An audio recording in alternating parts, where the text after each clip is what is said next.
Hi, so you're going to add 4 cups of filtered water and you're going to add 1 cup of dried elderberry.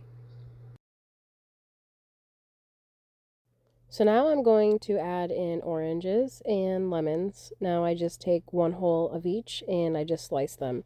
Now this is optional and you do not have to add it, but I like to add it because one, it tastes great, and two, it helps you get more vitamin C in your body.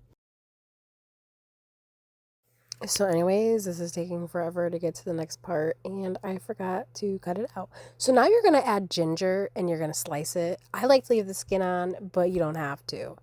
And you're going to add 5 cloves. I add cloves because cloves have healing properties, but you don't have to add it if you do not want to, but I definitely recommend that you do. Okay, so at this point, you're going to add a tablespoon and a half of cinnamon. Now, I was struggling to get that out, okay? But I cut that all out so you didn't have to watch it. So, you're welcome, I think. Anyways, so you should definitely use this cinnamon, but you don't have to if you don't have it, but I definitely recommend it because it is better for you. And now you're just going to stir it all in, get it all mixed up, and let it all infuse. Now, when it gets to a boil, that's when you turn your heat down and you're going to let it simmer for 45 minutes. See, this is it, boiling. Okay, so now we're back, and as you can see, someone had to go on a little side quest because they couldn't wait. But can you see? Look, you see that line? That's what we want to see. So now we got it reduced down after the 45 minutes. Now we're going to let it cool down.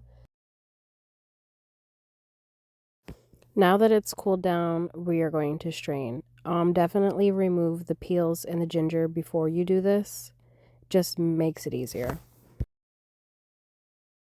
Now that everything is removed, you're going to try and extract as much of the liquid gold as you can. Now, I normally use a cheesecloth, but I unfortunately did not have one available. I wait for the elderberry to reach 90 degrees, and that is when I add my honey. Now, you should use this honey, but instead I'm going to use this one. And this is when I add like maybe half a cup of honey.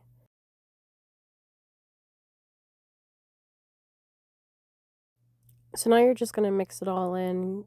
And this is where I add in more honey because it was still a little bit bitter. Now, at the end is when I show you how I give it to my kids every morning.